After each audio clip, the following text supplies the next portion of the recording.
I'm Tony Remus, and this is Tony Talks Back. Alright, so strange title if you don't know what it refers to. It's a good thing you're not being murdered at this very moment. It means you can listen to me. But that's kind of strange, isn't it? The fact that you're listening to me implies you have access to some sort of advanced electronic device and decent internet connection. And sadly enough, that fact puts you in a better position than at least 1 billion people. Probably closer to 3 billion. Considering all available options, if someone has something that you want, and they don't want to give it to you, one of the easiest ways to get it is to murder them and take their stuff. So why are you not dead? Now, I can feel you recoiling a bit, but let's consider this. The first point one can make is that our data is skewed.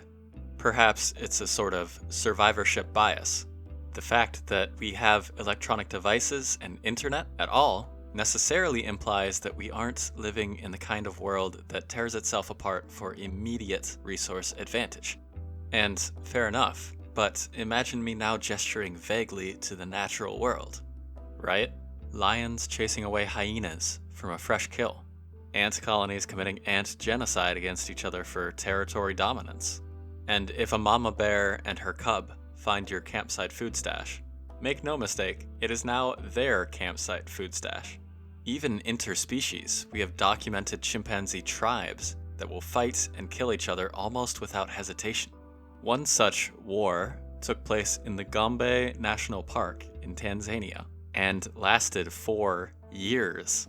You can thank the legendary Jane Goodall and her research team for that tidbit of primate knowledge. Humanity is truly the odd one out in that we don't do that. Or at least we have the option not to do that, even when violence would be advantageous to us. And now I shall bring in a name which simply cannot be avoided when discussing political philosophy at length. Thomas Hobbes. You've heard his name before, though you might not have realized who it referred to. If you've ever seen one of the greatest comics of all time, Calvin and Hobbes, this early modern English philosopher wrote a book with a terrifying name, Leviathan, and through his political philosophizing came to a conclusion many find wrong and unacceptable today, that we should agree to submit to the power of an absolute ruler, because the alternative is even worse. Thomas Hobbes lived in the same period of time as Descartes, who I've talked about before and probably qualifies as one of my favorite French philosophers. Hobbes and Descartes had some correspondence and reportedly even met at one point. They apparently did not get along very well, and you can see why from the introduction to Leviathan. Hobbes compares man to a complex machine, with every part able to be explained with mechanistic calculation.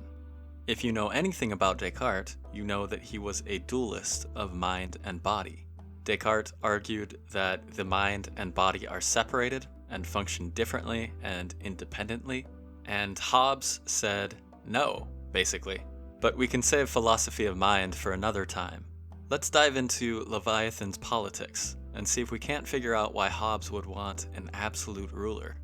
To really understand Hobbes, you have to understand that Hobbes believed the rule of the jungle was a terrible thing. Horrible time for humanity. And although Hobbes did not, strictly speaking, live in the jungle, he did experience a good amount of civil unrest and even civil war in his life.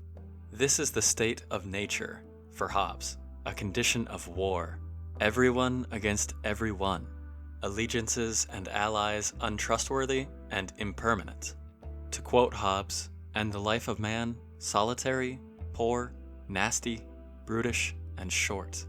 And this guy witnessed it. He witnessed civil war tear his country literally apart. Leviathan tries to demonstrate through its opening arguments that the chaotic state of nature will necessarily come from the refusal of citizens to submit to authority. This is partly why Hobbes discusses man being like a machine. He wants to prove his political points come from easily observable facts of nature.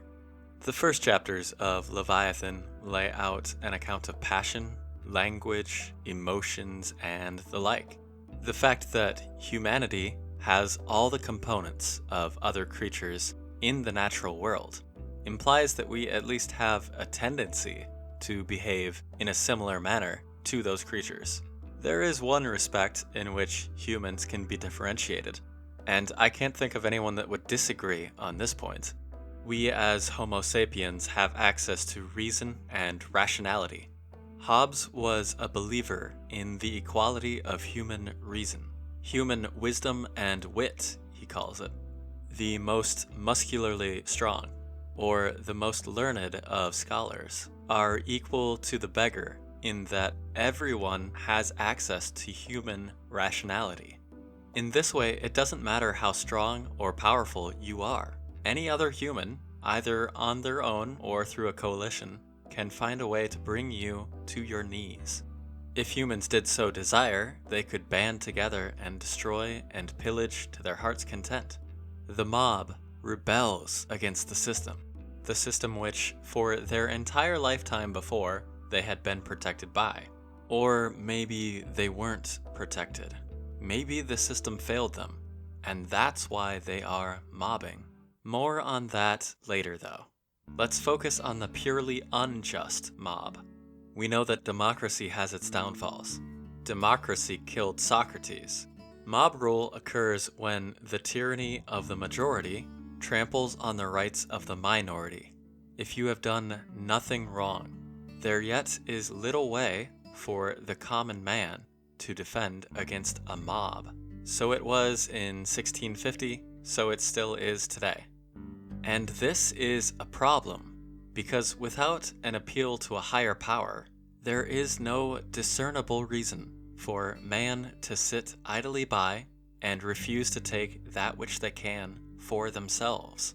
Moreover, our own human nature requires that we conserve ourselves and the people we care about.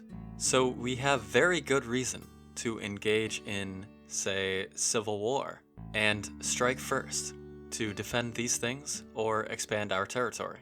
Sure, while we have relative peace, it's pretty alright, but the threat of war remains, and on a long enough timeline surely will come again. And once the mob begins, it will tear everything you care about apart. And then it is the state of nature all over again, like a Sisyphean societal struggle. The idea being that violence begets violence.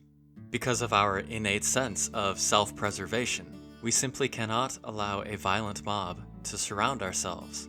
Hobbes writes, "Because a man cannot tell, when he seeth men proceed against him by violence, whether they intend his death or not."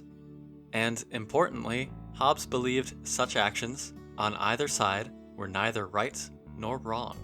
In the state of nature, such things simply are. They proceed naturally from the conditions given. It's very important to understand this. Hobbes is not arguing against mob justice. Hobbes is arguing against the kind of system that allows for mob justice.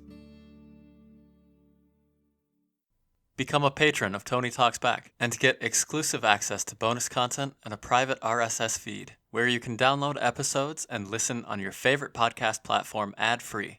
Go to patreon.com/TonyTalksBack or click on the link down below. The state of nature isn't good, right? It's just a bad time all around, being at war or in tensions of war, because no one can tell anyone otherwise. Men can be said to have a right to preserve their own life, insofar as anything like a right exists at all. From this point, Hobbes argues that actually, in a state of nature, every man has a right to everything. Because of the threat of backstabbing or uprising, it is best to strike first for everyone. And that's terrible, but it kind of makes sense. Anyone that participates in mob justice has reverted to the state of nature. They have broken the societal contract.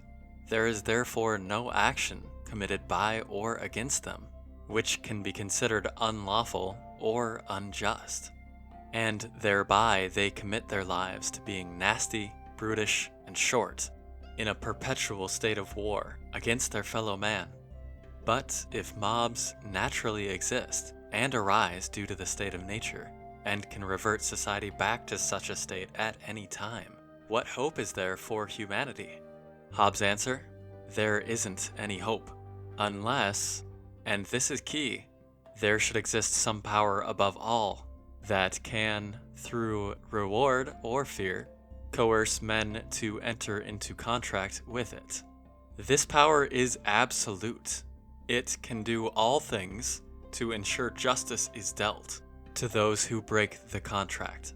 Hobbes was a rational Christian man, and he wasn't so harsh as to believe justice should be absolute, black and white.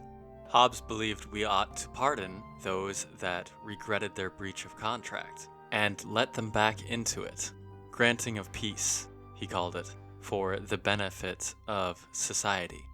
Because justice is correction of injustice, it must not commit injustice in its correction, nor waver into the territory of vengeance.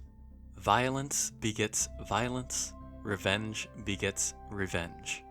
The buck has to stop somewhere, and for Hobbes, it stops at the absolute power of the state to administer justice. And what about this contract? Humans must agree or contract with each other in order to give up their rights to everything, and instead agree to respect the rights of others, insofar as others agree to respect their rights as well. This is the beginnings of the social contract, a theory which would be extremely influential down the line. But we're not there yet. The social contract of Hobbes is an agreement to lay down arms. Pretty simple, but it's not a two-party contract. Not exactly. That is, people don't contract with each other directly. There would be no point, as you can't trust someone else to follow a rule that may threaten their existence in a state of nature. Instead, individuals contract with the supreme power. Doesn't have to be a monarch. Hobbes lays out what a commonwealth would look like according to his argument. But it does have to have absolute power over its constituents. Last episode we discussed Plato's philosopher king. One person is given total control over society, but they rule with wisdom in order to create the perfectly just society. It's an interesting thought, but perfection is impossible in reality. Hobbes recognized that governmental power is impermanent. He lived through the English Civil War, after all, in which the usurping power won and killed and drove the former crown into exile in France. I'm sure you've been thinking, okay, the need for a strong government has been made pretty clear, but how can we ensure that that government is just?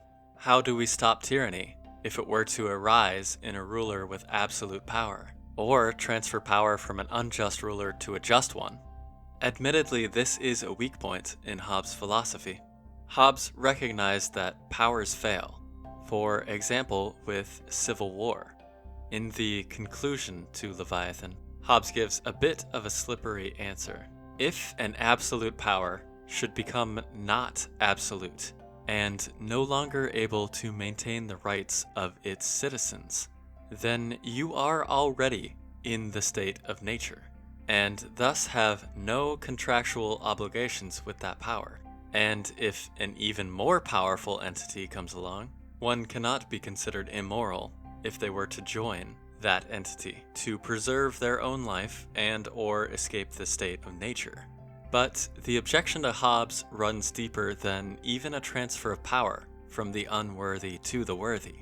The one fundamental question, perhaps the most important of all, is this: if an absolute power breaks its contract with you, its contract to defend your rights, so long as you don't infringe on the rights of another, if the absolute power does not protect you, or even works against you, but there be no power in existence strong enough to mount a rebellion against the ruling power, how is the idea of an absolute power compatible in a reality where total totalitarian control can happen?